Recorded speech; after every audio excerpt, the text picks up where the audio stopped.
They put a sheet over my face and wheeled me to the morgue. My husband's mother clinked champagne glasses with his mistress right over my body. They planned to steal my life insurance, take my newborn daughter, and sell my other 2 babies for cash. But I wasn't dead. I was in a coma hearing every monstrous word. And when I woke up on day 29, I made sure they'd never celebrate again. Before this story begins, hit that subscribe button right now because what you're about to hear will haunt you. This is about the darkest betrayal imaginable, a mother's impossible survival, and revenge that brought 3 criminals to their knees. Don't you dare skip to the end. Every second of this nightmare matters. Now let's begin. My name is Adara, and I need to tell you about the day I became a ghost in my own life. Except I wasn't dead. Not really, but they declared me dead anyway. God, how quickly they declared me dead. Started 14 hours into labor. 14 brutal hours of contractions that felt like my spine was shattering with every wave. The pain was so intense I couldn't even scream anymore. Just these gasping, animal sounds I didn't recognize as my own voice. My husband Kalen stood at the foot of the hospital bed, and I remember reaching for him through the fog of agony, desperate for his touch, for him to tell me I could do this, for anything. But he wasn't looking at me. He was staring at the wall, his jaw clenched, his arms crossed like he was waiting for a delayed flight. Not worried, just annoyed, inconvenienced. The doctor kept reassuring me that everything was progressing normally, that labor takes time, that I was strong enough. But then I felt it, this sudden, terrifying shift inside my body, like something had torn loose. This wet heat spreading beneath me, too fast, too much. The nurse looked down and her face drained of all color. She slammed the emergency button and the room exploded into chaos. Medical staff flooded in from everywhere, shouting terms I couldn't process through the haze of shock. Severe hemorrhage. Blood pressure dropping. Prep the or now. My vision started to tunnel, the edges going dark and fuzzy like someone was pulling a black curtain across my eyes. The heart monitor that had been beeping steadily suddenly changed pitch, becoming slower, more erratic. And in that moment, as I felt myself slipping away, as the darkness swallowed everything, I heard Kalen's voice, not crying, not screaming my name, not begging them to save me, just asking coldly, clearly, "The baby survived though, right?" Then nothing, just endless, suffocating black. But the black wasn't empty. That's the thing nobody tells you about dying. I thought death would be silent, peaceful, and end to sensation. Instead, I was drowning in sound. Voices echoed around me like I was trapped at the bottom of a well, distorted but distinct. I tried to open my eyes. Nothing. Tried to move my fingers. Nothing. Tried to scream. Not even a whisper. I was buried alive inside my own body. Locked in syndrome. A male voice said somewhere above me. The doctor. I recognized his measured, clinical tone. It's rare but not unheard of in cases of severe hemorrhagic shock. Technically, Mrs. Thorne is in a coma, but there's a possibility she retains some level of consciousness. We simply can't know for certain. Consciousness. That was a woman's voice. Sharp, cold as winter stone. Kalen's mother, Isolde. "Doctor, let's be realistic. Look at her. She's a vegetable." My heart should have been racing. It wasn't. My body was a prison I couldn't control, couldn't command, couldn't even use to express the horror screaming through my mind. "We'll monitor her for 30 days, the doctor continued. "That's standard protocol for severe brain trauma cases. If there's no significant improvement by then, the family can make decisions about long-term care or other options." Other options. He meant pulling the plug, letting me die for real. 30 days. Isolde's voice had changed. Warmer now, almost pleased. "And during that time, she just stays like this? In the coma?" "Yes. We'll provide basic life support, monitor vitals, keep her comfortable." "But Mrs. Thorne, I have to be honest with you." "It's Ms. Thorne," Isolde interrupted. I kept my maiden name, and please be honest. That's all we want. The likelihood of recovery from this state is less than 5%. I've seen one case in my entire career, and even that patient had severe cognitive impairment afterward. You should prepare yourselves for the probability that Adara won't wake up. Won't wake up. The words circled my trapped mind like vultures. Where's the baby? Isolde asked. My son wants to see his daughter. Daughter. I had a daughter. The thought blazed through the darkness like a flare. I'd given birth. My baby was alive. Somewhere in this hospital, my child was breathing, crying, living. I'd made it. Despite the hemorrhage, despite Kaylin's coldness, despite everything. I'd brought her into this world. The infant is in the NICU for observation, the doctor said. Perfectly healthy. Just standard precaution given the traumatic delivery. She's beautiful. 10 fingers, 10 toes. Your son can visit anytime. Good.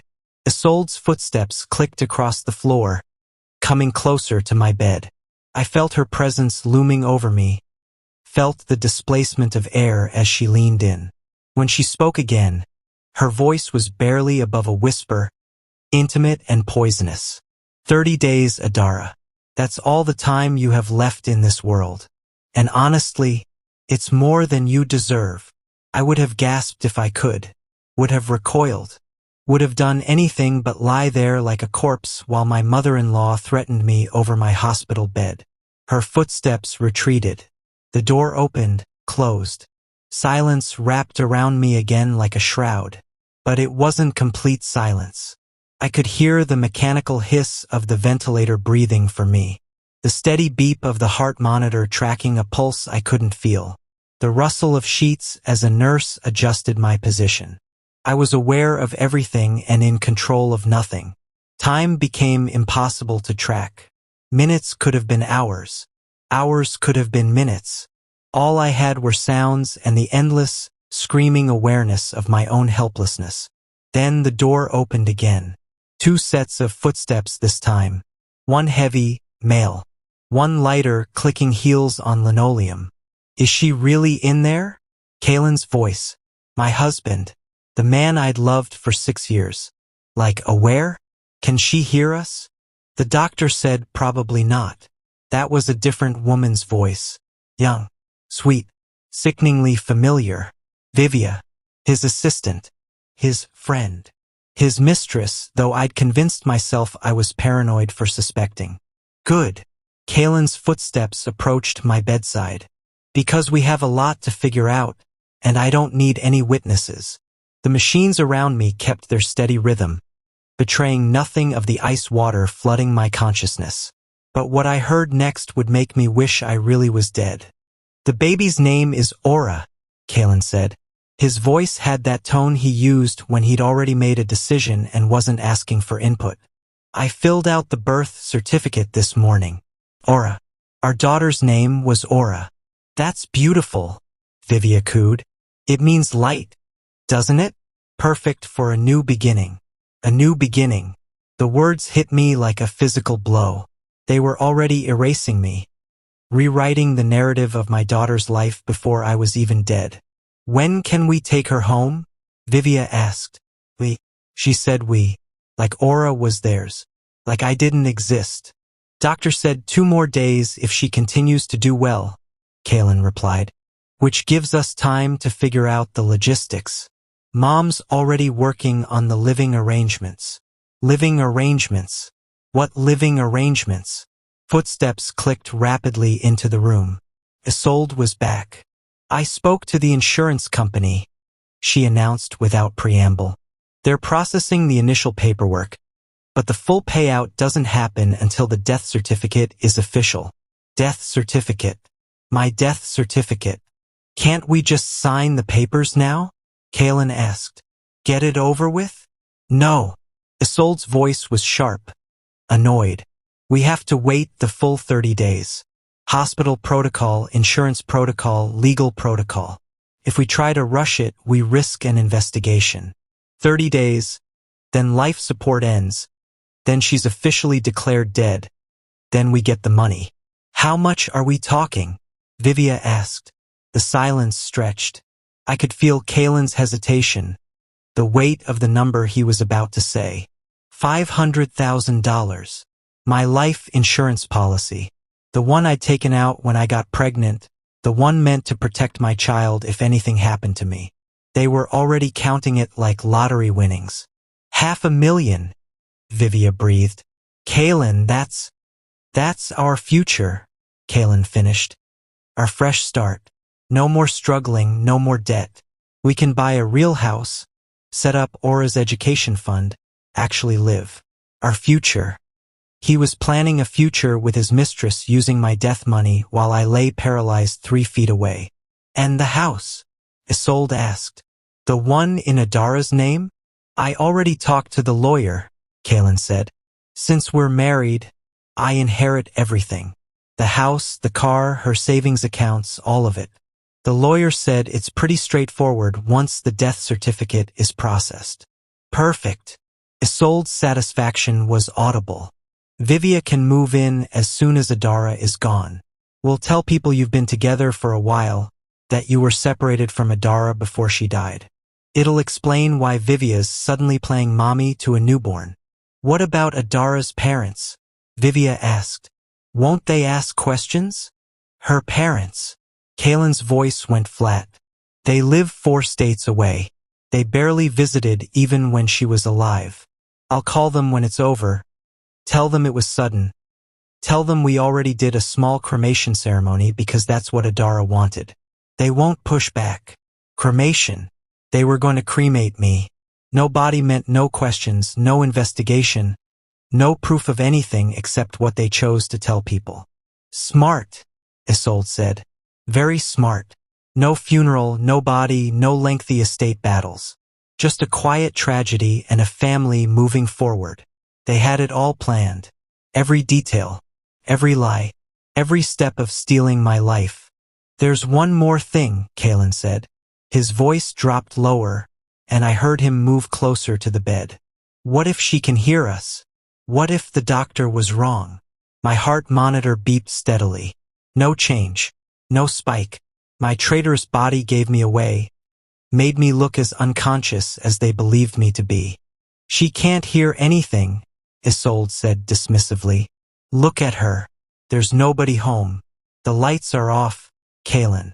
Your wife is already gone. We're just waiting for her body to catch up. You're right.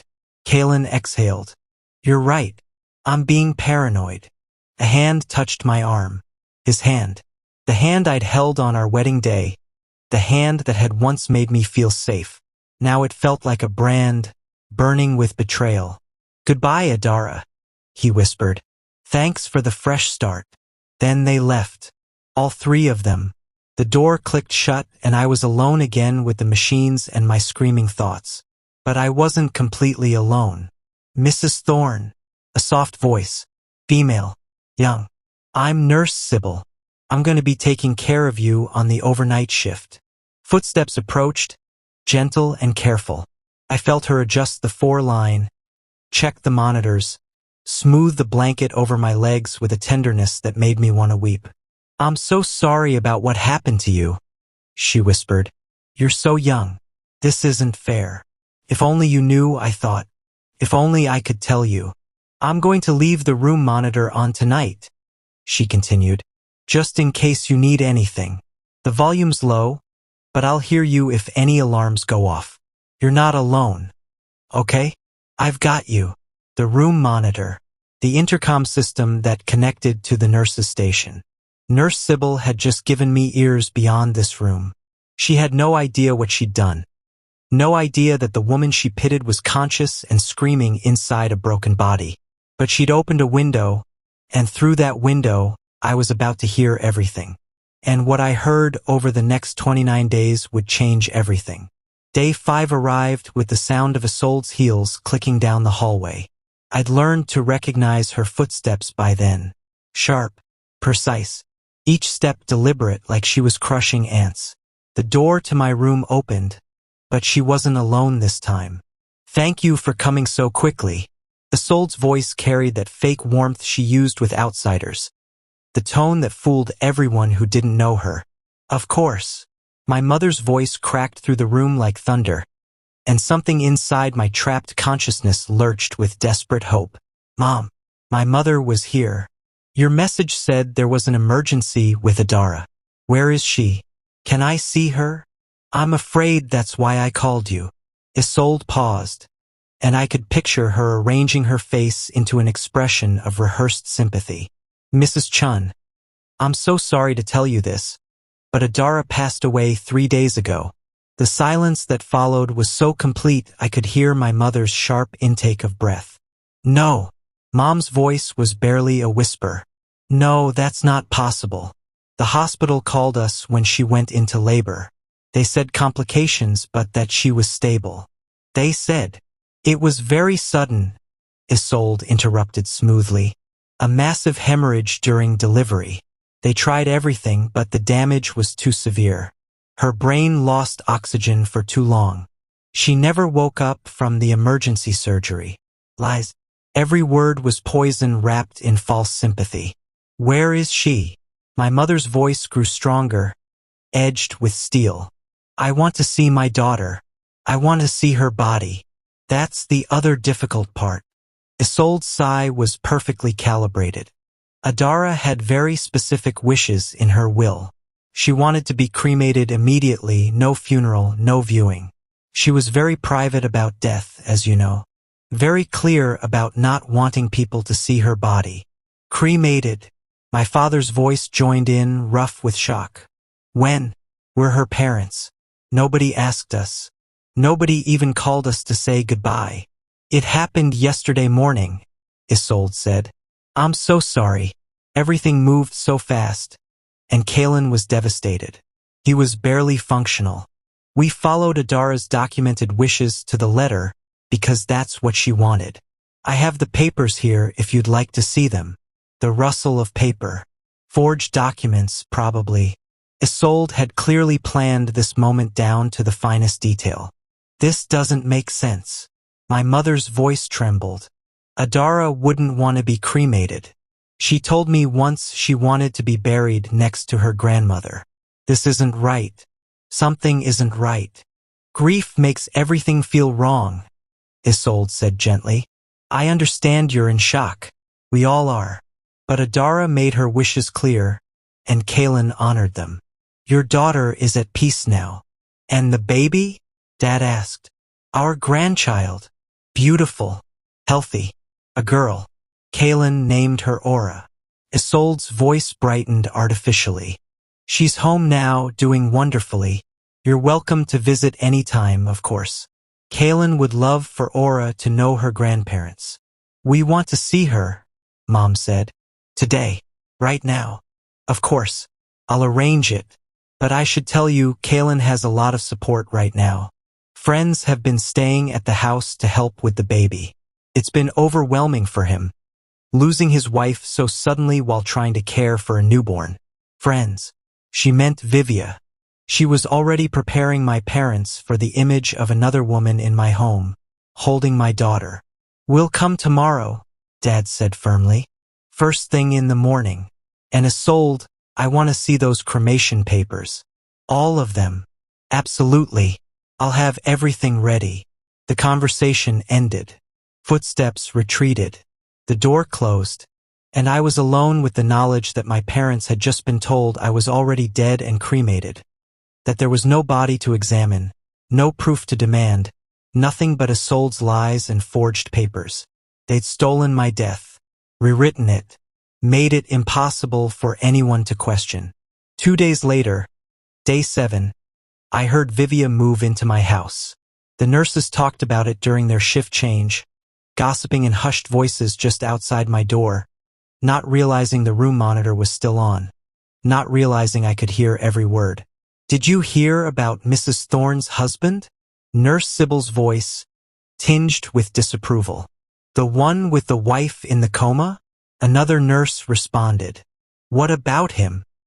He moved his girlfriend into their house. Like already. His wife has been in here less than a week.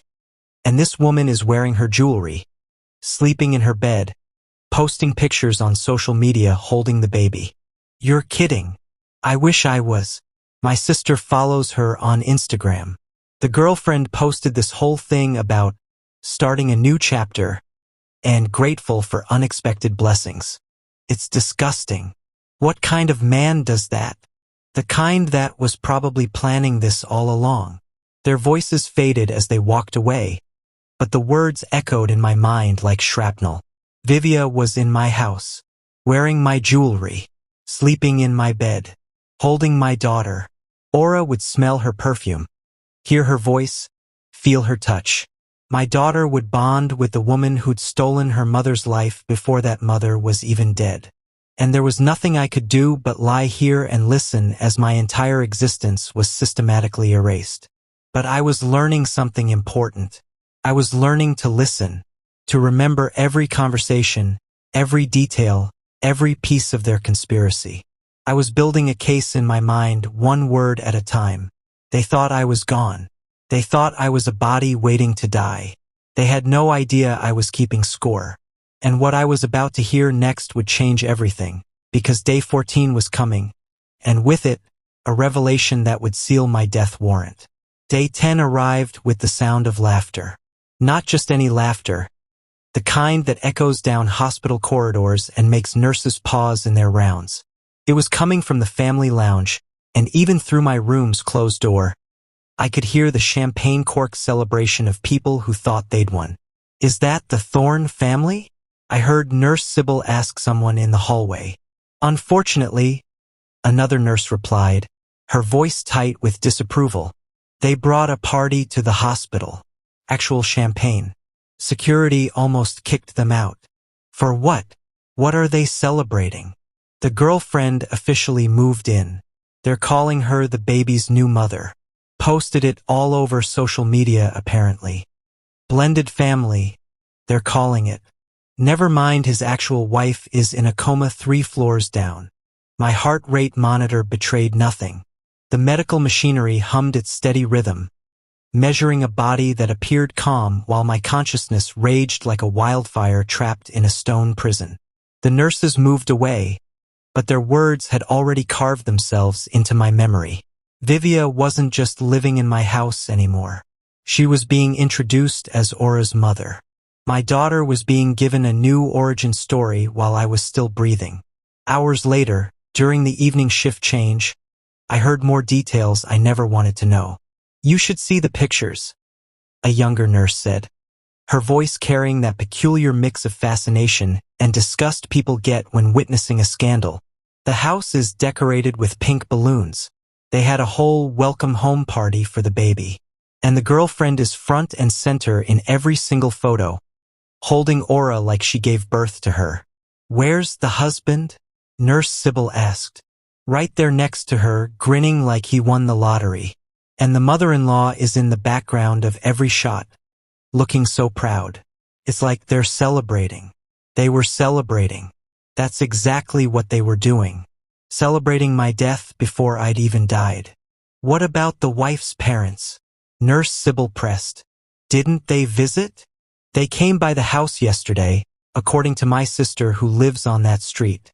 They left after 15 minutes. You could hear the mother crying from the driveway. Can you imagine? Losing your daughter and then seeing another woman has already taken her place. No, I thought. I can't imagine it because I'm living it. I'm experiencing every moment of it in slow motion. Unable to scream. Unable to fight.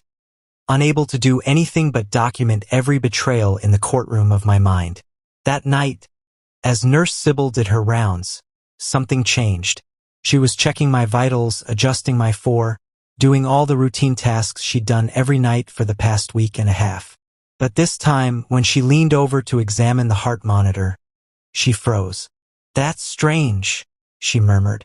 I felt her fingers on my wrist, checking my pulse manually. Then she looked at the monitor again, her breathing quickening. Your heart rate just spiked, she said softly. Right when I was talking about your husband. Mrs. Thorne, can you hear me? Yes. God, yes. I'm here. I'm right here.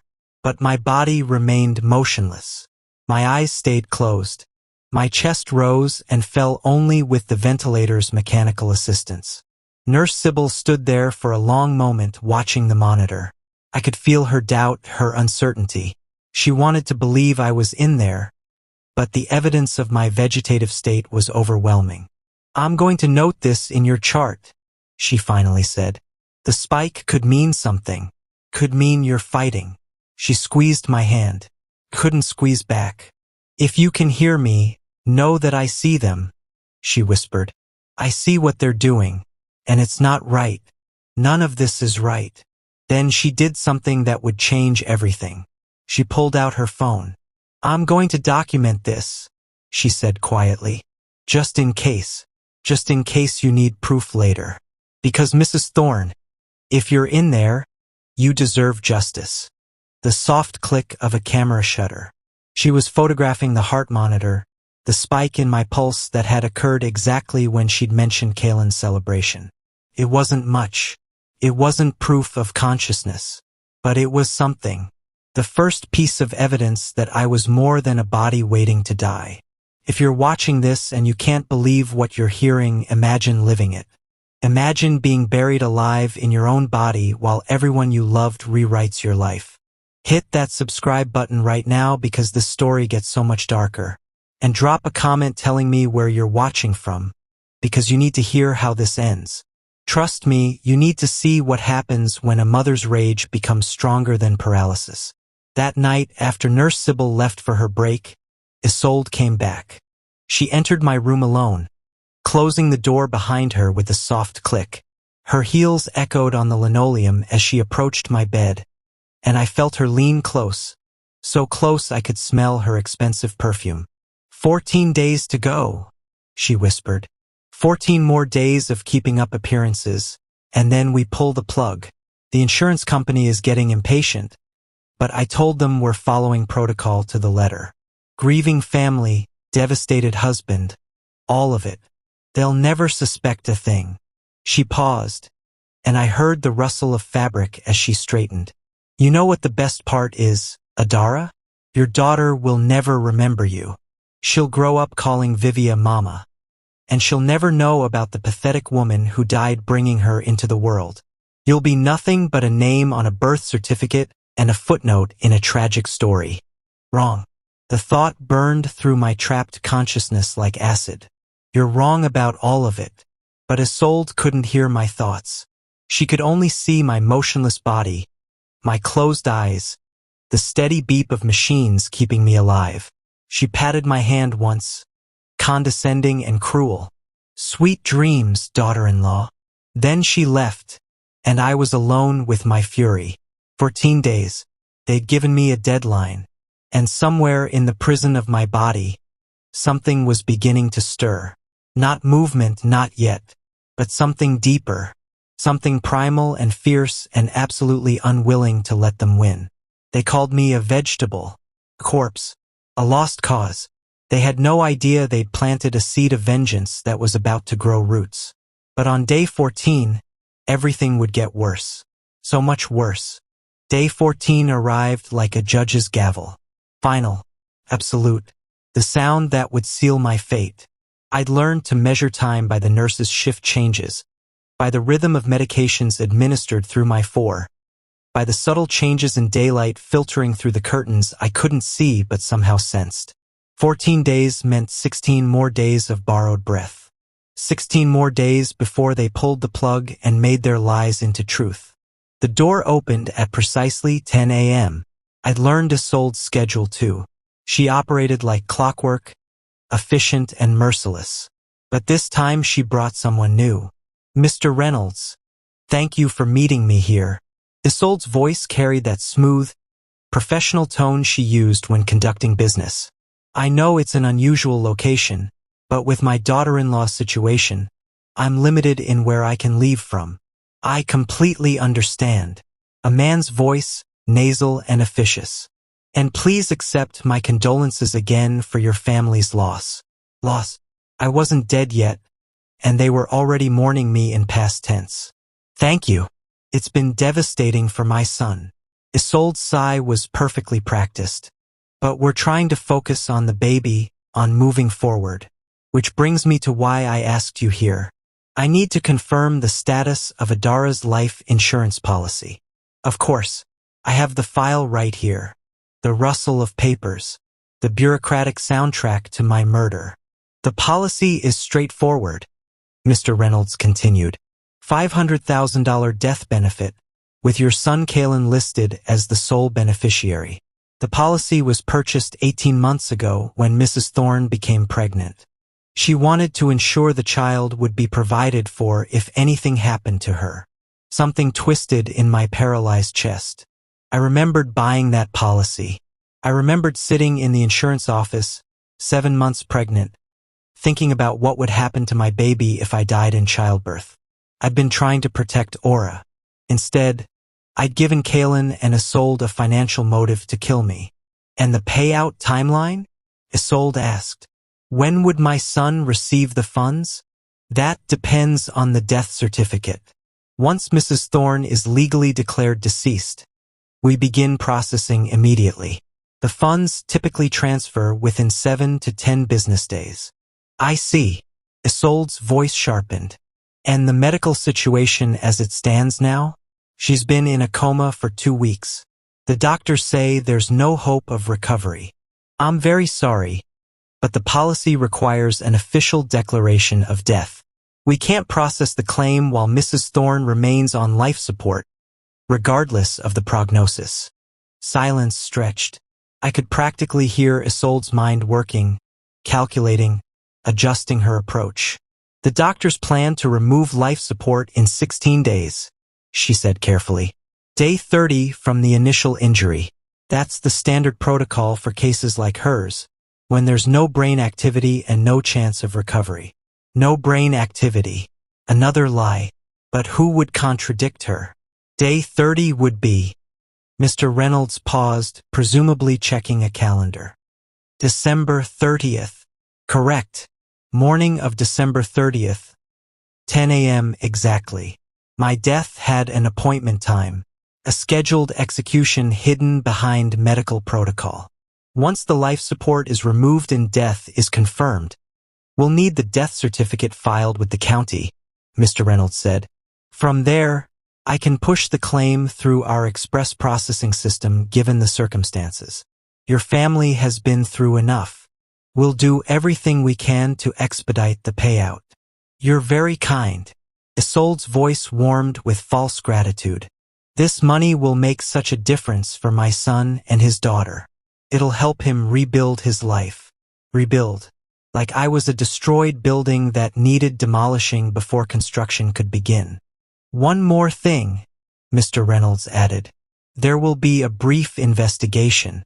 Standard procedure for any claim of this size, especially when death occurs within the first 2 years of policy purchase. Just a formality to ensure there was no fraud involved, no misrepresentation of health information when the policy was written. Of course, Isolde didn't miss a beat. Adara was completely healthy when she bought the policy. No pre-existing conditions, no risk factors. Her death was purely a tragic complication of childbirth. Completely unforeseeable. Then there shouldn't be any issues. The investigation usually takes about a week, running concurrent with the claim processing. You should see the funds by mid-January. Perfect. Thank you so much for your help, Mr. Reynolds. They shook hands. I couldn't see it, but I could hear the movement, the rustle of clothing, the shuffling of papers being gathered. One last question, Isolde said as they moved toward the door. Hypothetically speaking, if new information came to light after the claim was processed, say, if someone contested the circumstances of my daughter-in-law's death, would that affect the payout? My consciousness sharpened. This was the real question, the one she'd been building toward. Once the claim is paid and closed, it would require extraordinarily compelling evidence to reopen, Mr. Reynolds said. We're talking about criminal activity level proof. A simple family dispute or contested will wouldn't be sufficient. The payout would stand unless there was clear evidence of fraud or foul play. I see. Just curious. With Adara's parents being understandably upset, I wanted to know if their grief-driven accusations could cause problems down the line. As long as everything is documented properly, death certificate, medical records, all in order, you have nothing to worry about. Thank you. That's very reassuring. The door closed, their footsteps faded, and I lay there, listening to the machines breathe for me, fully understanding the depth of the trap I was in. They had 16 days to wait, 16 days to maintain their performance of grief. And then they'd pull the plug, file the death certificate, and walk away with $500,000 while Vivia raised my daughter and my parents mourned a lie. The heart monitor beeped steadily. No spike this time. I was learning to control my reactions, to hide my awareness even from the machines designed to measure it. Because if they knew I could hear them, if they suspected for even a moment that I was conscious, they'd find a way to speed up my death. An accidental overdose of medication. A tragic complication. Something untraceable and quick.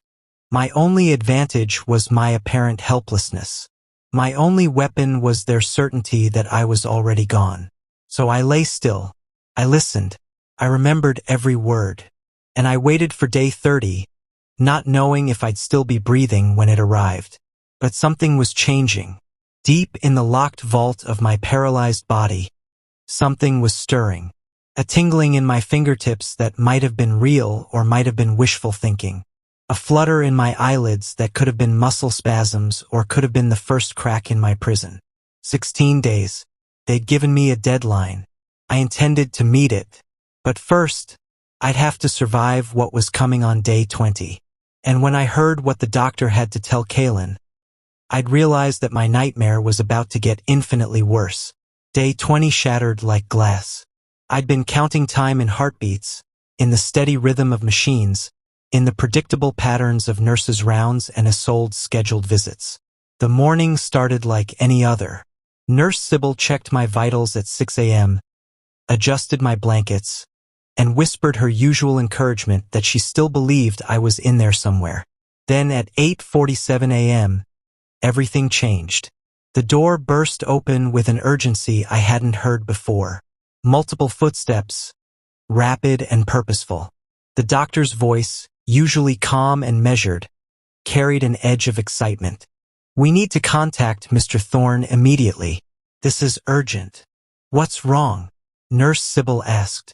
"Is Mrs. Thorne's condition changing?" "No, it's not about her condition. It's about the babies." Babies, plural. My consciousness, which had learned to stay quiet and still, suddenly screamed to attention. "I don't understand," Nurse Sybil said slowly. "Mrs. Thorne delivered one baby. Aura. We all saw her. That's what we thought." The doctor's voice carried a mix of amazement and horror. "But the NICU just called. When they were reviewing Mrs. Thorne's ultrasound records for the file, they found something we missed in the chaos of the emergency delivery. She was carrying triplets." The world inside my head exploded. Triplets. 3 babies. Not one. How is that possible? Another nurse's voice, sharp with disbelief. "How do you miss 2 babies?" "The hemorrhage happened so fast," the doctor explained, his voice tight with professional shame. "We were focused entirely on saving Mrs. Thorne's life. The first baby delivered, Aura, and then Mrs. Thorne crashed. We had maybe 90 seconds before we lost her completely.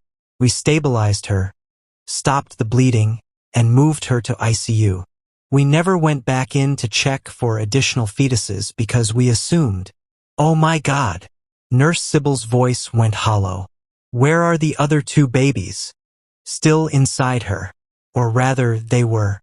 The ultrasound tech ran a scan this morning as part of the standard post-trauma follow-up. She found 2 more fetuses, fully developed, still in utero. We performed an emergency C-section an hour ago. I had delivered 1 baby in the chaos.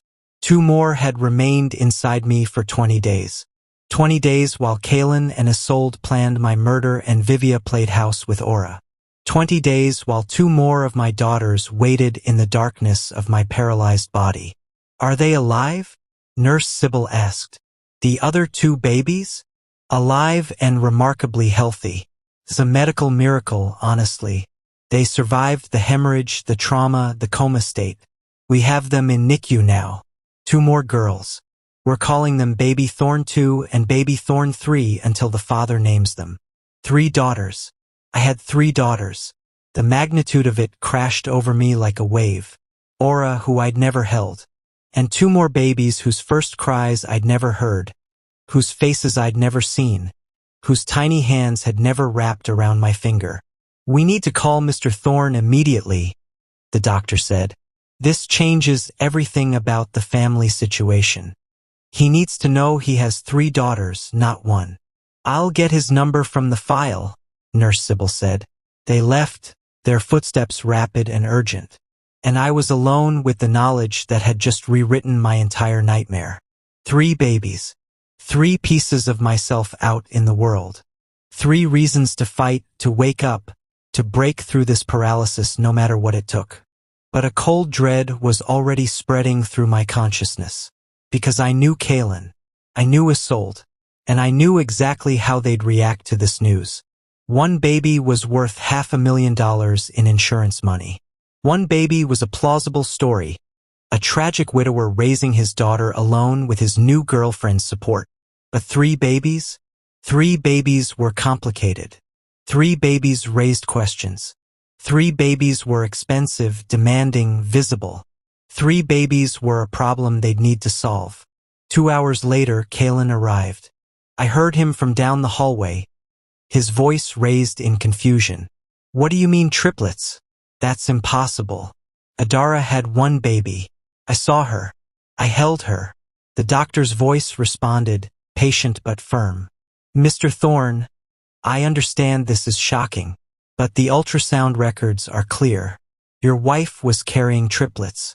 In the chaos of the emergency delivery, we only delivered 1 baby before we had to focus on stopping your wife's hemorrhage. The other 2 remained in utero, and we discovered them this morning during a routine scan. For 20 days? Kaylin's voice pitched higher. You're telling me my wife has been lying here with 2 babies still inside her for 20 days? It's extremely rare, but yes, the babies were in distress, so we performed an emergency C-section this morning. They're both healthy. You have 3 daughters, Mr. Thorne. Congratulations. Silence. Long, stretching silence. Can I see them? Kaylin finally asked. Of course. They're in the NICU. I'll have a nurse take you there. Footsteps retreated. The door to my room stayed closed. Kaylin hadn't even asked about me, about whether this second surgery had affected my condition. He'd gone straight to see the babies. The 3 complications that had just destroyed his perfect plan. That evening, Isolde returned. And this time, she wasn't alone. This is a disaster. Her voice was clipped, furious, no longer bothering with false sympathy. 3 babies, Kaylin. How do we explain 3 babies? I don't know, Mom. I'm still trying to process this. Kaylin sounded exhausted. I went to the NICU. They're so small. All 3 of them lined up in their little incubators. Did anyone take pictures? What? No, I don't. Why would anyone take pictures? Social media, you idiot. Vivia's been posting about Aura constantly. If someone connects the dots and realizes you suddenly have triplets instead of 1 baby, the whole story falls apart. People will ask questions. So what do we do? Isolde's heels clicked as she paced. I could picture her, sharp and calculating, solving the problem the way she solved everything, with cold, brutal efficiency. We can't keep all 3, she said finally. My heart monitor stayed steady, but inside my consciousness, ice water flooded every synapse. What are you suggesting? Kaylin asked slowly. I'm suggesting we solve a problem before it becomes unsolvable. 1 baby we can explain. 1 baby fits the narrative we've built. But 3 babies mean 3 times the expense, 3 times the attention, 3 times the chance someone notices something isn't right. Mom, they're my daughters. They're complications. Isolde's voice went hard. And we handle complications. We always have. You can't be serious. I'm completely serious. We keep Aura. She's already part of the story, already home, already bonding with Vivia. But the other two, we just found out about them today. As far as anyone outside this hospital knows, they don't exist yet. What exactly are you proposing? Kaylin's voice had gone quiet, dangerous. I'm proposing we make a phone call. I know people, Kaylin. People who pay very well for newborns. No questions asked, completely untraceable. Private adoptions that never make it onto any official records. My consciousness screamed. Screamed without sound, without movement, without any way to stop what I was hearing. You want to sell my daughters? Kaylin asked. I want to solve a problem, Isolde corrected. Those two babies are worth at least $100,000 each. Cash. Immediate. Tax-free. Add that to the insurance payout and we're talking about $700,000, Kaylin. More than enough to start fresh, buy a real house, set up proper trust funds. This is insane. This is practical. We wait 10 more days for Adara to die on schedule. The day after we pull the plug, before any official death records get filed, we make the call. The babies disappear into private homes with families who desperately want them. Everyone wins. Except the babies. The babies will be fine. They'll have parents who actually want them, who can afford them, who aren't drowning in debt and scandal. It's more merciful than what we can offer them. The heart monitor beeped. Steady. Calm. Betraying nothing of the rage building inside me like a nuclear reaction. But I must have made some sound, some infinitesimal change, because suddenly Nurse Sybil's voice cut through the room. What are you doing in here? She'd entered without me hearing, her voice sharp with suspicion. Visiting hours ended 10 minutes ago. We were just leaving. Isolde's voice instantly shifted back to smooth pleasantness. We wanted to check on Adara before we went home. Both of you need to leave. Now. Footsteps retreated. The door closed. Nurse Sybil approached my bed. Mrs. Thorne, your heart rate spiked again, she whispered. Right when they were talking about the babies. You can hear them, can't you? You're in there. Yes. God, yes. And they're going to sell my daughters. They're going to murder me and sell two of my babies like livestock. Nurse Sybil was quiet for a long moment. Then she pulled out her phone. I'm documenting everything, she said softly. Every visit, every conversation I overhear, every suspicious spike in your vitals. Because Mrs. Thorne, I don't know if you can hear me, but if you can, you need to know someone is paying attention. Someone sees what they're doing. She squeezed my hand. Couldn't squeeze back. Not yet. But something had changed. The tingling in my fingertips wasn't my imagination anymore. It was real. Faint but growing stronger. The prison of my body was starting to crack. They'd given me 10 days until they pulled the plug and sold my babies. I was going to give them the surprise of their lives. Day 21 dawned with the sound of negotiation. Human trafficking dressed up in business terminology and whispered phone calls. Isolde returned to my room at 7 a.m., earlier than usual, and she wasn't bothering with pretense anymore. She closed the door firmly behind her and pulled out her phone. Marcus? It's Isolde Thorne. We need to talk about that situation we discussed last year. I'd never heard of Marcus, but from the way Isolde's voice shifted, confident, transactional, cold, I understood exactly what kind of man he was. Yes, the private placement service. I have a situation that needs your particular expertise. She paused, listening. 2 newborns. Girls. Healthy. Full term. Currently in NICU but expected to be released within the week. No official birth certificates filed yet. Complete anonymity required. The person on the other end said something that made Isolde laugh. No, they're not mine. They're my daughter-in-law's. She's in a coma, not expected to survive. My son can't possibly care for 3 infants on his own. So we're making arrangements for 2 of them before the mother passes and things get legally complicated. 2 of them, not all 3. Just the two extras she considered disposable. What's your rate for twins? Isolde asked, then fell silent, listening. That's reasonable. 100,000 per child, 200 total. When can you move them? $200,000. My daughters had a price tag. They'd been reduced to commodities, assets to be liquidated for cash. Day 30, Isolde continued. That's when we pull life support.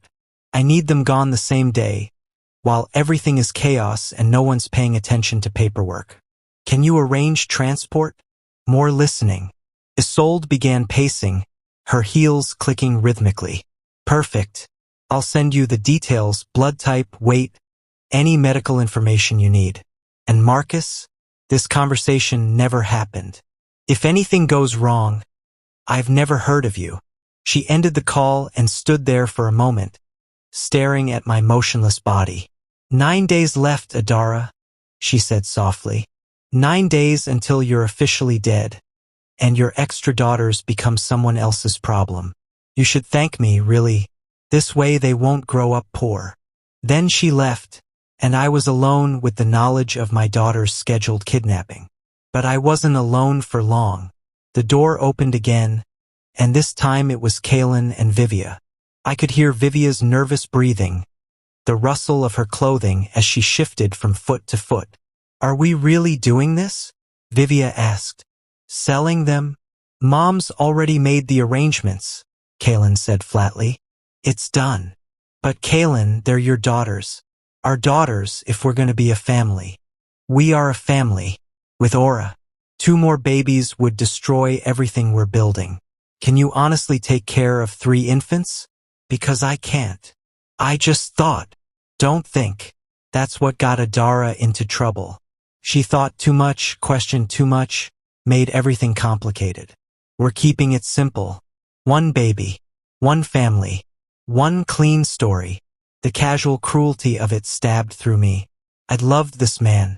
I'd married him, built a life with him, created 3 children with him. And he was talking about selling 2 of our daughters like he was downsizing furniture. What if someone finds out? Vivia whispered. No one will find out. Mom's contact is discreet. These babies will disappear into nice homes with families who want them. And we'll have enough money to give Aura everything she deserves. I guess you're right. I know I'm right. Trust me, Vi. 9 more days and all of this is behind us. They left, and the room fell silent again. But something was different. The rage that had been building inside me for 20 days had reached a critical mass. It wasn't just anger anymore. It was fuel. It was power. It was the kind of primal, maternal fury that could break through concrete, that could shatter steel, that could wake the dead. My finger twitched. It was so small, so insignificant, that at first I thought I'd imagined it. But then it happened again. My right index finger moving maybe a millimeter. Barely anything. But it was movement. Real, physical, impossible movement. The lock was breaking. That afternoon, Nurse Sybil came in for her shift and immediately noticed something. Mrs. Thorne. She leaned over me, studying my face. Your eyes. There's rapid eye movement under your lids. That's new. She pulled out a penlight and gently lifted one of my eyelids, shining the light across my pupil. Your pupils are reactive, she breathed. Oh my God. You're responding to stimuli. She grabbed my hand, squeezing it firmly. Mrs. Thorne, if you can hear me, try to squeeze my hand. Even just a little bit. I focused every fragment of consciousness I had into my right hand. Focused on the fingers that had twitched earlier. Focused on the desperate need to communicate, to warn her, to make someone understand what was about to happen to my daughters. My fingers moved. Not much. Maybe the pressure of a feather landing on her palm. But they moved. Nurse Sybil gasped. You're waking up, she whispered. You're actually waking up. Oh my God. I need to tell the doctor. I need to. She started to pull away, but then stopped. I felt her lean close, her voice dropping to barely above a whisper. No, I'm not telling them yet. If your husband and his mother know you're waking up, they'll find a way to stop it. They'll move up the timeline or do something worse. You need more time. Yes. Thank you. Yes. I'm going to help you, she said. I don't know how yet, but I'm going to help you. Just keep fighting. Keep waking up. You have 3 daughters who need you. She pulled out her phone and I heard the camera shutter click multiple times. Documentation, she murmured. Proof of your responsiveness, time-stamped and dated, just in case we need evidence later. Then she did something unexpected. She pulled up a chair and sat down beside my bed. I'm going to tell you about your babies, she said softly, because you have the right to know them, even if you can't hold them yet. For the next 20 minutes, she described my daughters. Aura, the firstborn with dark hair and my nose. Nova, the middle child with Kaylin's strong jaw but my eyes. And Soul, the youngest, tiny but fierce, with a grip that had made the NICU nurses laugh. Nova and Soul. Someone had named them. Some kind nurse or doctor had looked at my unnamed daughters and given them identities beyond Baby Thorn 2 and 3. They're beautiful, Nurse Sybil said. All 3 of them. And Mrs. Thorn, I promise you, I won't let anyone hurt them. I don't know how to stop what's coming, but I'll find a way. The heart monitor spiked then, sharp and sudden. But this time it wasn't from distress. It was from determination. 9 days. They'd given me 9 days until they pulled the plug and sold my children. I was going to be awake long before then. And when I woke up, everyone who'd celebrated over my body was going to learn what happens when you try to bury a mother before she's done fighting. But could I wake up in time? Could I break through the paralysis before day 30 arrived? The answer would determine whether my daughters lived as my children or disappeared forever into a trafficking network. The clock was ticking. Day 29, 2 a.m. The hospital was quiet in that deep, hollow way that only exists in the hours when most people sleep. Nurse Sybil was at the nurse's station, her soft footsteps occasionally echoing down the hallway as she made her rounds. The machines around me hummed their steady rhythm, measuring a body that everyone believed was already gone. But I wasn't gone. For the past 9 days, I'd been systematically reclaiming my body piece by piece. First the finger twitch, then the ability to move my toes, then my eyelids, fluttering open for brief seconds before exhaustion slammed them shut again. Each day brought tiny victories that I hid from everyone except Nurse Sybil, who documented everything in secret and whispered encouragement when no one else was around. Today was supposed to be my last day alive. At 10 a.m., Kaylin and Isolde would arrive to sign the papers authorizing the removal of life support. By 10:30 a.m., the machines would be turned off. By noon, I'd be officially dead. And sometime in the chaos of that afternoon, 2 of my daughters would disappear into Marcus's network of illegal adoptions, sold for $100,000 each. But something had been building inside me all night. Not just the physical reclamation of my muscles and nerves. Something deeper, more primal. A mother's rage that had been compressed and refined over 29 days into something harder than diamond and sharper than obsidian. At 1:47 a.m., I'd open my eyes. Not just a flutter. Not just a brief glance before exhaustion took over. Fully open. Aware. Focused. The ceiling tiles came into view, stark white and institutional. I'd imagined this moment 1,000 times during the paralysis, but the reality was overwhelming. Colors seemed too bright. The fluorescent lights hummed at a frequency that made my teeth ache. The weight of my own body pressed into the hospital bed felt foreign, like I was wearing someone else's skin. But I was awake, conscious, in control. I turned my head slowly, testing the muscles of my neck. They responded, stiff and weak but functional. My room was small and sterile, filled with medical equipment that had kept me alive while everyone waited for me to die. The heart monitor beeped steadily. The 4 dripped clear fluid into my arm. The ventilator had been removed days ago when my body had started breathing on its own. Another sign of recovery that everyone had dismissed as autonomic function. I tried to speak. My throat was dry as sand, my vocal cords unused for nearly a month. The sound that came out was barely a rasp. Sigh, Bill. It was enough.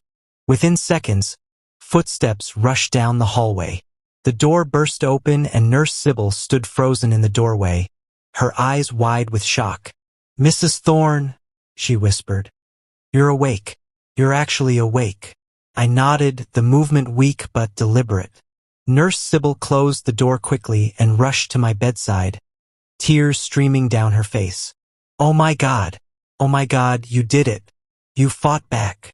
She grabbed my hand, and this time I squeezed with real pressure. "How long have you been awake?" "Min, Utes," I rasped. "Need water." She held a cup with a straw to my lips, and the cold water was like salvation flooding my throat. I drank greedily, feeling my voice start to return.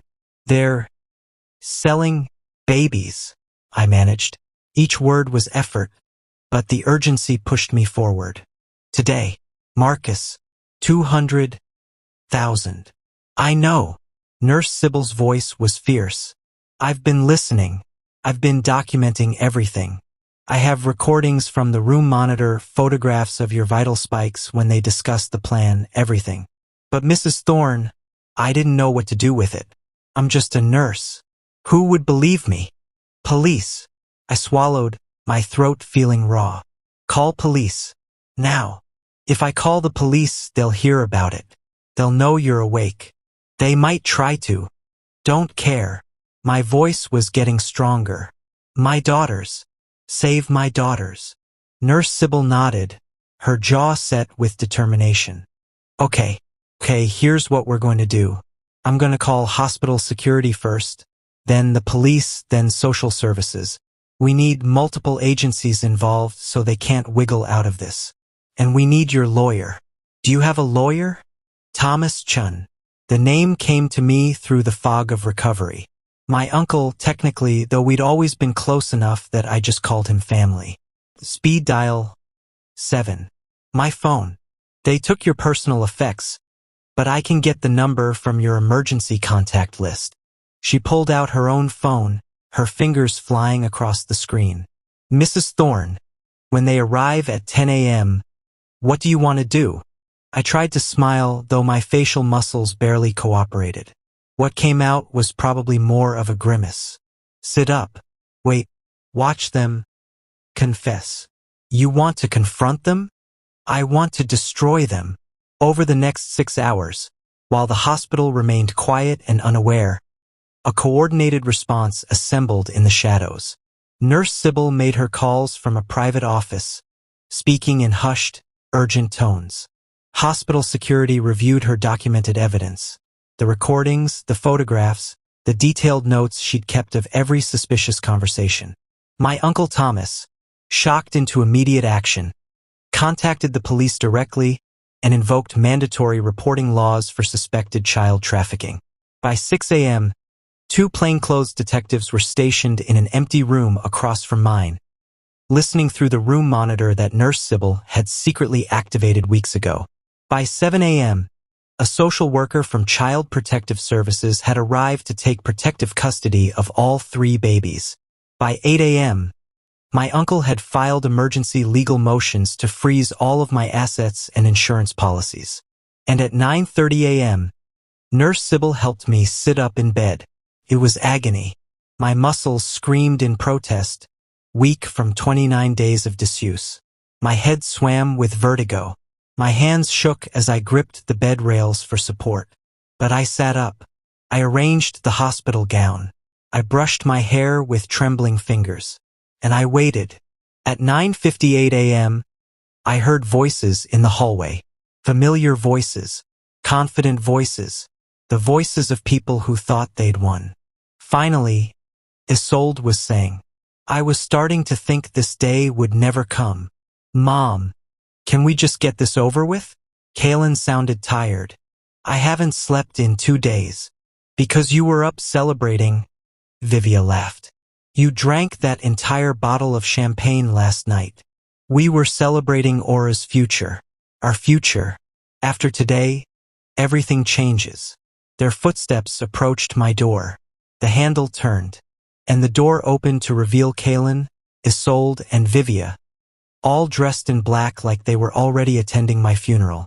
They looked at my bed, and their faces went white, because I wasn't lying down. I wasn't unconscious. I wasn't dying. I was sitting up, fully awake, and staring directly at them with eyes that held 29 days of accumulated rage. "Hello," I said, my voice rough but clear. "Did you come to watch me die? I'm afraid you're going to be disappointed." Isolde made a sound like all the air had been punched from her lungs. Kaylin stumbled backward, his face draining of color. Vivia gasped and clutched at Kaylin's arm. "That's impossible," Isolde breathed. "You're in a coma. You're brain dead." "I was never brain dead," I said calmly. "I was conscious. Locked-in syndrome, the doctor called it, which means I heard everything. Every single conversation, every plan, every monstrous thing you said over my body while you thought I couldn't hear." "Adara," Kaylin started. "Don't." My voice cracked like a whip. "Don't you dare speak to me. I heard you ask if the baby was okay while I was bleeding out. I heard you plan my cremation before I was dead. I heard you move your mistress into my house, into my bed, into my daughter's life while I was still breathing." "This is insane," Isolde said, but her voice shook. "You can't possibly." "I heard you plan to sell Nova and Sol for $100,000 each to a man named Marcus," I continued, my voice growing stronger with each word. "I heard you schedule my murder for 10 a.m. today. I heard you toast to your new life with my insurance money. I heard every evil word." The door behind them opened, and the two detectives stepped into the room, their badges held high. "Isolde Thorne, Kaylin Thorne, Vivia Marsh," the lead detective said. "You're under arrest for conspiracy to commit child trafficking, insurance fraud, and attempted murder. You have the right to remain silent." I watched as the handcuffs clicked around their wrists, watched as Isolde's face twisted with fury and disbelief, watched as Kaylin finally looked at me, really looked at me, and saw not the woman he'd married but the enemy he'd created. "How?" he whispered. "How did you?" "A mother doesn't die until her children are safe," I said. "And you made the mistake of threatening mine." They were led away in handcuffs, their shocked protests echoing down the hallway. And I sat there, shaking with exhaustion and triumph, knowing that my daughters were safe. Nurse Sybil appeared in the doorway, tears streaming down her face. "You did it," she said. "You actually did it." "We did it," I corrected. "Thank you for believing me, for listening." "Always," she said. "Now, let's get you strong enough to meet your daughters properly." The interrogation rooms were sterile and cold, but I didn't care. I sat in a chair that my weakened body could barely support, my Uncle Thomas on one side and Detective Martinez on the other, watching through the one-way glass as Kaylin sat alone at a metal table. He looked smaller somehow, diminished, without Isolde's calculating presence or Vivia's adoring support. He was just a man who'd bet everything on his wife's death and lost catastrophically. "Mrs. Thorne, you don't have to do this," Detective Martinez said gently. "We have enough evidence to prosecute without your testimony." "I need to hear it," I said. My voice was still raspy, but growing stronger by the hour. "I need to hear him say it."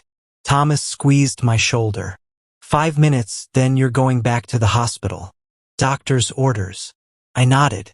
Through the glass, I watched as Detective Chun, Martinez's partner, entered the interrogation room and sat across from Kaylin. "Mr. Thorne, do you know why you're here?" Kaylin's laugh was bitter. "Because my wife somehow came back from the dead to ruin my life." "Your wife was never dead," Detective Chun corrected. "She was in a locked-in coma state, fully conscious while you plotted her murder and the sale of your daughters." "I didn't plot anyone's murder. Removing life support isn't murder. It's murder when you're only doing it to claim insurance money and liquidate assets," Chun interrupted. We have recordings, Mr. Thorne. Your mother discussed the timeline with the insurance agent. You discussed the payout amounts with your girlfriend. We have documentation of contact with a known child trafficker named Marcus Vega. We have everything. Kalen's face went gray. Those recordings can't be legal. That's entrapment or something. The room monitor was left on accidentally by a nurse, and your wife's hospital room isn't protected by privacy laws when conspiracy to commit felonies is involved. Every word is admissible. I watched Kalen's hands start to shake. Watched him realize the trap had closed completely. I want a lawyer, he said. That's your right. But Mr. Thorne, I need to tell you something. Your mother is in the room next door, and she's already started talking. She's claiming this was all your idea, that you forced her to make the arrangements with Marcus, that you threatened her if she didn't comply. That's a lie. Kalen exploded out of his chair. This was all her. She's the one who said we couldn't keep 3 babies. She's the one who knew Marcus. She's the one who... He stopped, his face crumbling as he realized what he'd just admitted. Thank you for that clarification, Detective Chun said calmly. So you're confirming that there was a plan to sell 2 of your daughters? Kalen sank back into his chair, his head in his hands. And for just a moment, I felt something that might have been pity. This was the man I'd loved, the man I'd built a life with, and he'd become this. But then I remembered his voice asking if the baby was okay while I bled out. Remembered him laughing with Vivia over my unconscious body. Remembered him agreeing to sell Nova and Soul like they were furniture. The pity evaporated. In the adjacent viewing room, Thomas pulled up a second window on the tablet he'd brought. Do you want to see your mother-in-law's interview? I nodded. The screen showed Isolde in an identical interrogation room, but unlike Kalen's broken demeanor, she sat ramrod straight, her expression carved from ice. I have nothing to say without my attorney present, she was telling Detective Martinez. That's fine, Miss Thorne, but I should inform you that your son is next door claiming you masterminded everything. The contact with the trafficker, the insurance fraud, all of it. Isolde's eye twitched, just barely, but I saw it. My son is a weak man prone to emotional exaggeration, she said coldly. Whatever he's telling you is a fantasy designed to protect himself. So you deny contacting Marcus Vega about selling your granddaughters? I deny everything. This is a witch hunt based on the ravings of a mentally unstable woman who just emerged from a month-long coma. Nothing she claims to remember can be trusted. I leaned forward, my hands clenching into fists. Even now, even caught, she was trying to paint me as crazy. She can try that defense, Thomas said quietly. But the recordings don't lie. And Nurse Sybil's documentation of your vital responses creates a pattern of consciousness that any neurologist will confirm. On the screen, Martinez slid a piece of paper across the table to Isolde. This is a transcript of your phone call with Marcus Vega on day 21. The one where you negotiated $100,000 per child. We got it from your phone records and confirmed it with Vega, who we arrested 2 hours ago. He's cooperating fully in exchange for a reduced sentence. I watched the color drain from Isolde's face. Watched her perfect composure finally crack. I want my lawyer, she whispered. You'll get your lawyer, Martinez said. But Ms. Thorne, I need you to understand something. Your daughter-in-law recorded everything. She fought her way back from a coma to protect her children. And now you're going to spend the rest of your life in prison because you underestimated a mother's love.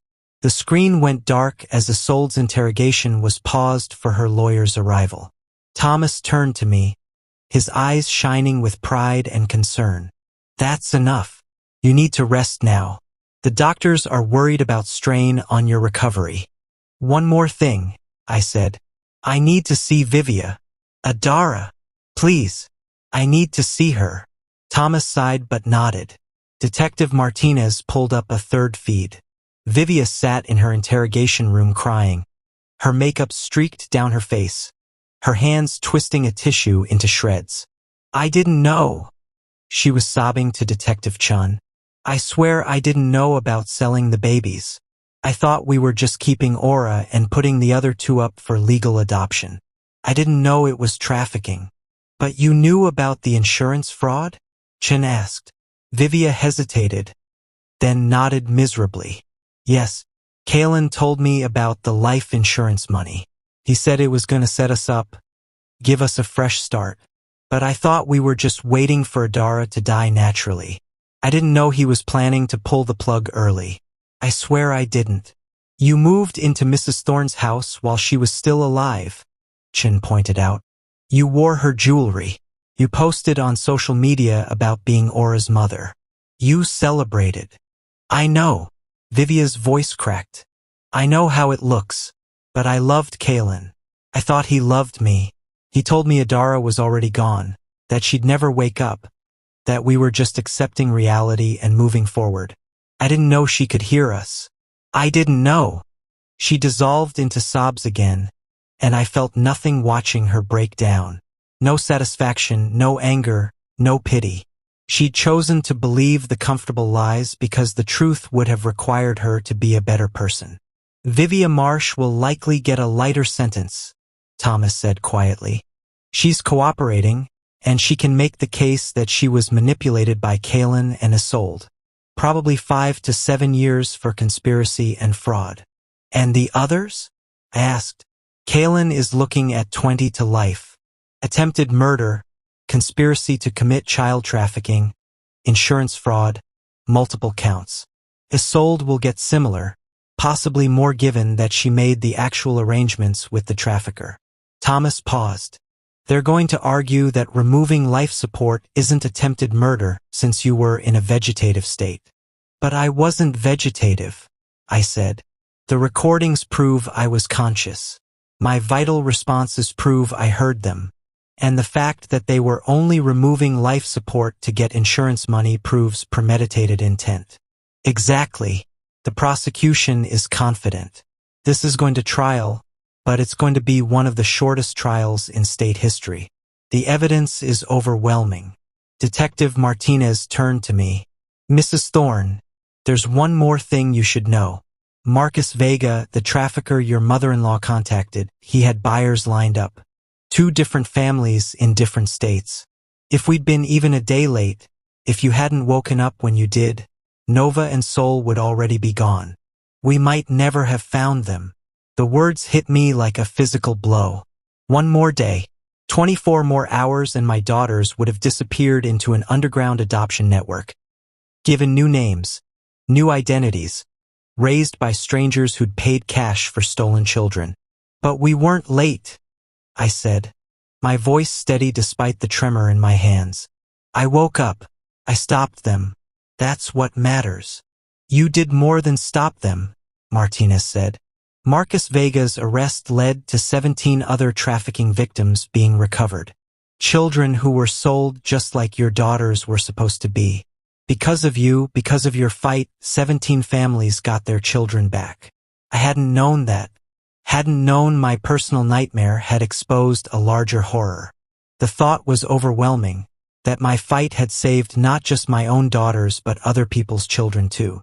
I think that's enough for today, Thomas said gently, seeing my exhaustion. Detective, can we continue this another time? Martinez nodded. Of course. Mrs. Thorne, go be with your daughters. You've earned it. Thomas helped me stand, my legs still weak and unsteady. As we walked through the police station toward the exit, I saw Kalen being led past us in handcuffs, flanked by 2 officers. Our eyes met for just a moment. He opened his mouth like he wanted to say something. An apology, maybe. An explanation. Some last desperate attempt to justify what he'd done. I looked away. He'd lost the right to speak to me the moment he'd asked if the baby was okay while I bled out on the delivery table. He'd lost everything the moment he'd chosen greed over love. His mistress over his wife, money over his daughters. And now he'd spend the next 2 decades paying for those choices. We drove to the hospital in silence, Thomas occasionally glancing over at me with concern. When we arrived at the NICU, my parents were already there. standing outside the viewing window with tears streaming down their faces. "They're so beautiful," my mother whispered when she saw me. "All three of them. Adara, you made 3 perfect babies. Through the glass I could see them. 3 tiny miracles in their isolettes, each one fighting, thriving, surviving despite everything that had tried to destroy them. I need to hold them," I said. "All of them. Please." The NICU nurse smiled when I entered. "We've been expecting you, Mrs. Thorne. Your daughters are ready to meet their mother." The social worker's name was Elena Rodriguez, and she had kind eyes that had seen too much tragedy. She sat across from me in the hospital conference room 3 days after the arrests, a thick folder of documents spread across the table between us. "Mrs. Thorne, I need to explain the process for regaining custody of your daughters," she said gently. "Because of the circumstances, the trafficking conspiracy, the fact that the babies were in danger from family members, Child Protective Services took emergency custody. But I want you to understand that this is temporary, very temporary." "How temporary?" My voice was stronger now. 3 days of physical therapy and proper nutrition rebuilding what the coma had stolen. "I'm recommending immediate reunification," Elena said, and smiled at my shocked expression. "Normally these cases take weeks or months. But Mrs. Thorne, you're the victim here. You fought your way out of a coma to save your children. The people who threatened them are in jail. You have family support, financial stability, and most importantly, you're their mother. There's no reason to keep them from you." "When?" I breathed. "When can I take them home?" "As soon as the hospital clears them for discharge. The doctors say another week at most.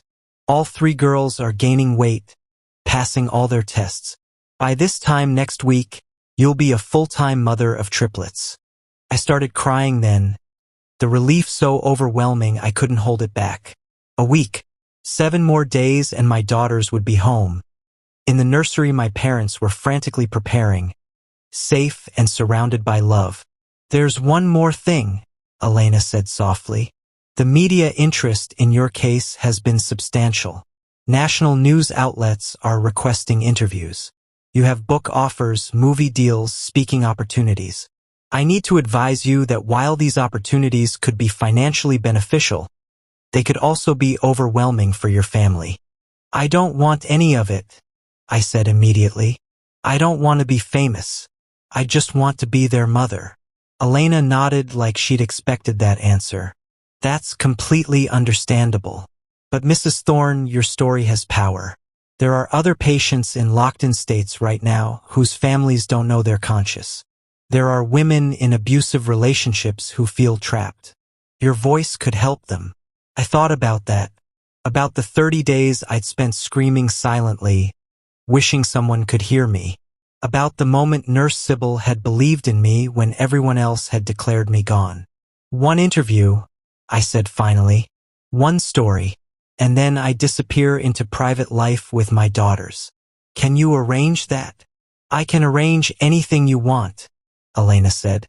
"You're the woman who came back from the dead. People will listen to whatever you have to say." The interview aired 2 weeks later on national television. By then, I was home with Aura, Nova, and Sol, sitting in my living room with all 3 babies in my arms while the reporter asked careful, respectful questions. "What was it like?" she asked. "Hearing your husband plot your death. It was like being buried alive," I said, looking directly into the camera. "Imagine being trapped inside your own body, completely aware, completely helpless, while the people you love most discuss how much money they'll make from your death. That's not just betrayal. That's torture. And when you woke up, after 29 days, what was your first thought?" "My daughters," I said without hesitation. Every second of those 30 days, all I thought about was protecting my babies. That's what broke through the paralysis. Not rage, not revenge. Love. Maternal love is stronger than anything, even locked-in syndrome.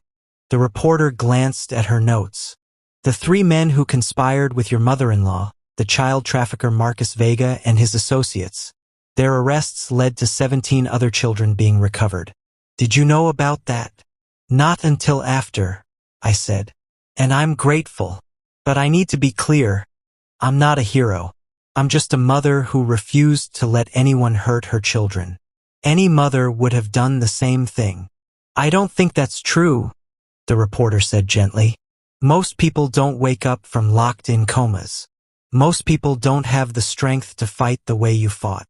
I looked down at my daughters, all three of them sleeping peacefully in my arms. Aura with her dark hair and serious expression. Nova with her bright, curious eyes. Soul, tiny but fierce, her hand wrapped around my finger. They gave me the strength, I said. Every time I heard Isolde or Kaelin planning something horrible, I'd think about my daughters growing up without me, without the truth. I couldn't let that happen. So I fought, and I won. The interview ended with me reading a statement I'd prepared for other locked-in syndrome patients and their families. If your loved one is in a coma, please don't assume they're gone. Talk to them. Tell them you love them. Believe they can hear you, because they might be trapped inside, screaming to get out, and your voice might be the only thing keeping them sane. Don't give up on them. They're fighting harder than you can imagine. The video went viral within hours. By the next morning, it had been viewed 50 million times. By the end of the week, Congress had invited me to testify about patient rights and locked-in syndrome awareness. I accepted. 6 months after waking up, I stood in front of a congressional committee with Nurse Sybil beside me, telling our story to lawmakers who had the power to change protocols nationwide. We need mandatory neurological testing before life support removal, I said, my voice steady and clear. We need criminal penalties for family members who discuss financial gain from a patient's death within their hearing. We need better training for medical staff to recognize signs of locked-in syndrome. And we need to stop treating coma patients like bodies waiting to die and start treating them like people who might be fighting to live. The legislation that resulted, officially titled the Patient Consciousness Protection Act but known universally as Adara's Law, required extended testing, made financial discussions near comatose patients a felony, and mandated locked-in syndrome screening for all coma patients. It passed with bipartisan support and was signed into law 9 months after I woke up. But the real victory wasn't the law or the media attention or the justice system finally holding Kaelin and Isolde accountable. The real victory happened on a Tuesday afternoon in spring, when Aura took her first steps. I was sitting on the living room floor with Nova and Sol, playing with stacking blocks, when Aura, serious, determined Aura, pulled herself up on the coffee table and let go. She stood there wobbling for a moment, her face scrunched up in concentration. And then she took 1 step, 2 steps, 3 steps before falling into my arms. You did it, I cried, covering her face with kisses while Nova and Sol clapped their chubby hands. You walked, baby girl. You walked. My mother came running from the kitchen, my father close behind, and we all celebrated this tiny, perfect milestone like it was the greatest achievement in human history. Because to us it was.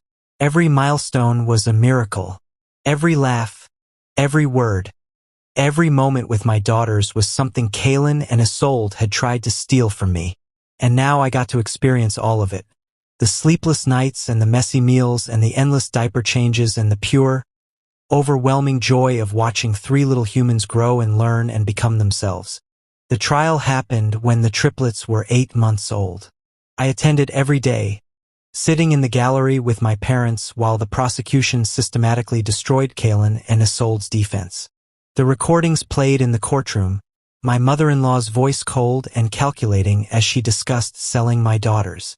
The photographs of my vital responses displayed on screens, showing the exact moments my heart rate had spiked when they discussed their plans.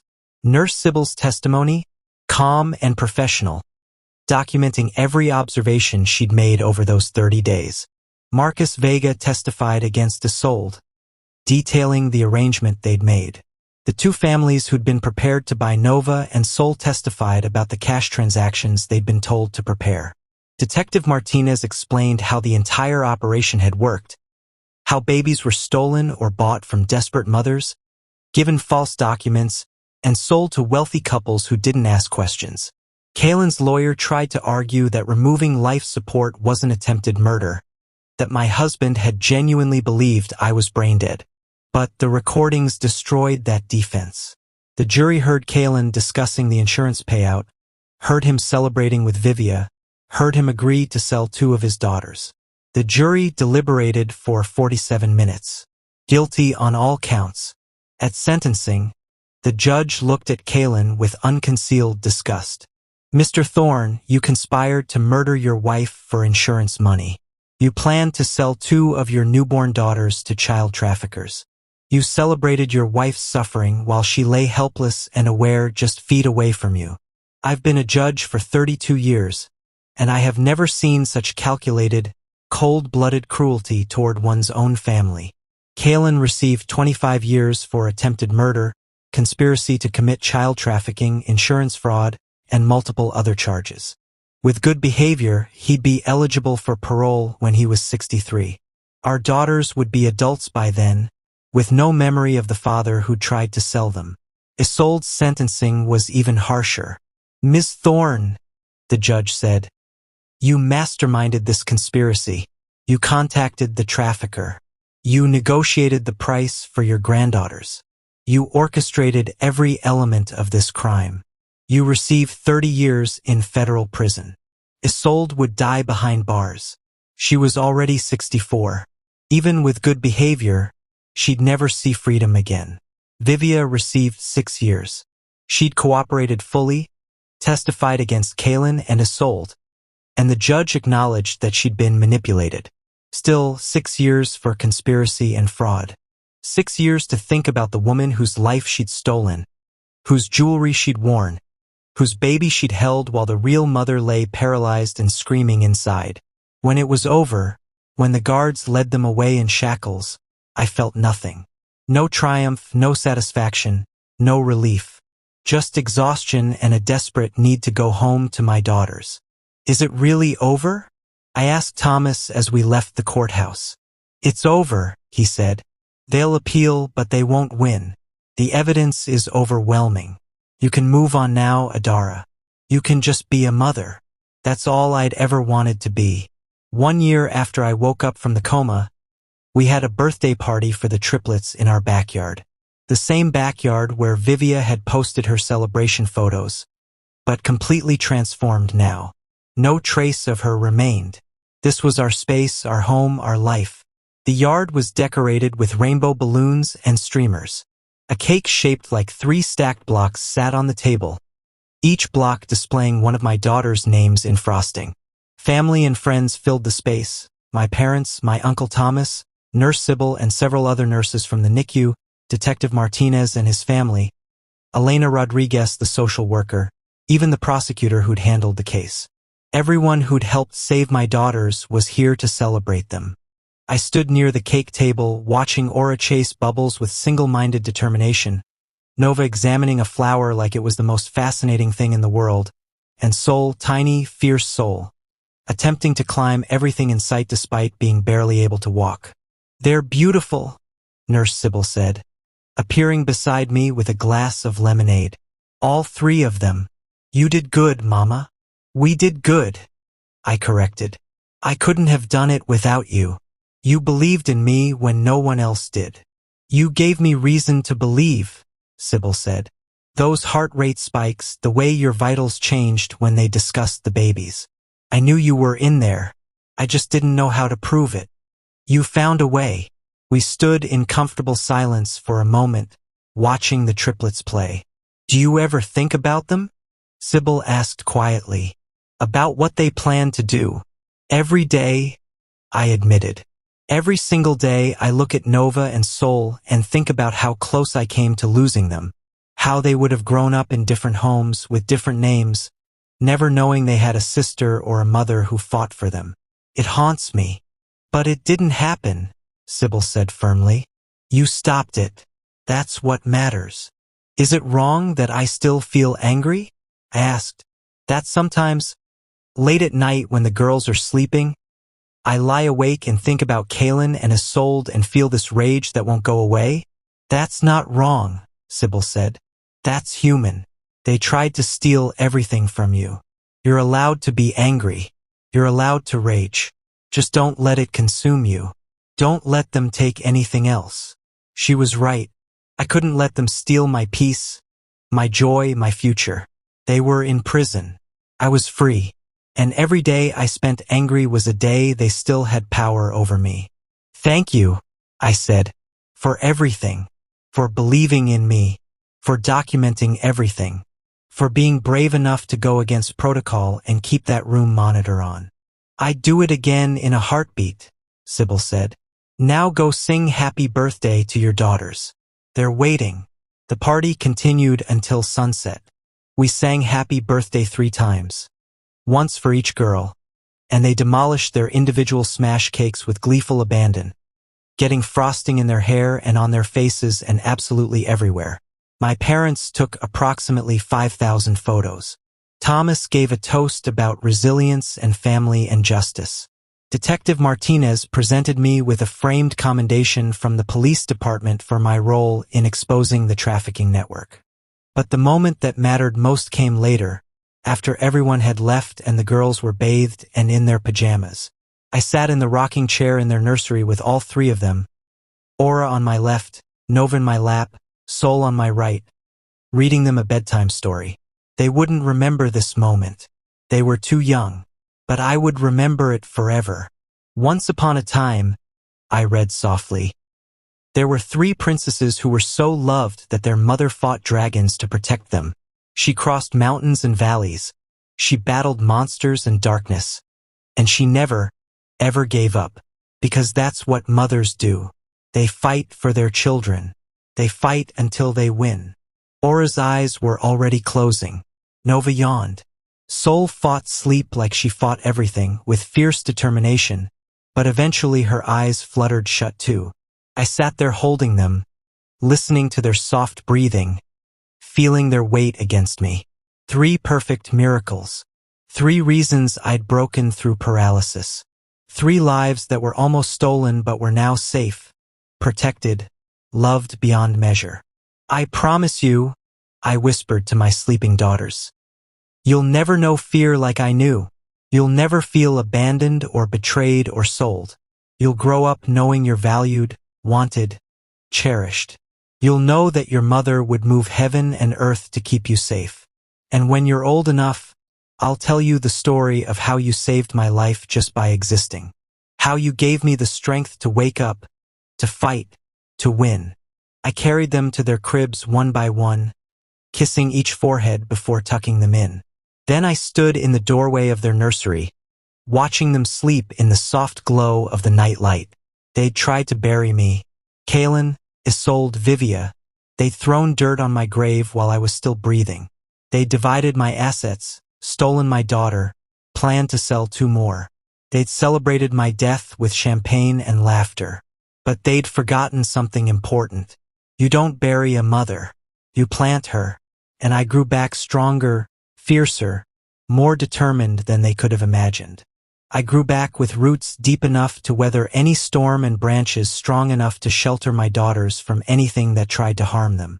I grew back as living proof that maternal love is the most powerful force in the universe. Stronger than paralysis, stronger than betrayal, stronger than death itself. They wanted me dead and buried. Instead, I became a forest, and my 3 daughters will grow in the shade of that strength, protected and loved for the rest of their lives. That's my revenge. Not prison sentences or court victories or media attention. My revenge is living, thriving, raising my daughters in the home they tried to steal, being the mother they tried to prevent me from becoming, turning their darkest conspiracy into my greatest triumph. I am Adara Thorne. I was declared dead during childbirth. I heard every evil word, and I woke up to destroy them all. This is my story. This is my victory. And this is my promise. No one will ever hurt my daughters again. The final chapter came full circle, from death to resurrection, from victim to victor, from buried to blooming. They tried to erase me. Instead, I became unforgettable. If the story moved you, if it made you angry, If it made you feel the power of a mother's love, then hit that subscribe button right now. Ring the notification bell. Drop a comment below telling me where you're watching from and what moment in this story affected you the most. Share this story with anyone who needs to hear about survival, about fighting back, about the impossible becoming possible when you have something worth protecting. Because this isn't just a story about revenge or betrayal or justice. This is a story about the raw, primal power of maternal love. About what happens when you try to take everything from someone who has more strength than you ever imagined. Thank you for staying until the end. Thank you for witnessing Adara's journey from victim to victor. Now go hug your loved ones. Tell them you appreciate them. And remember, never underestimate what a mother will do to protect her children. This is Adara's story, and now it's yours to share.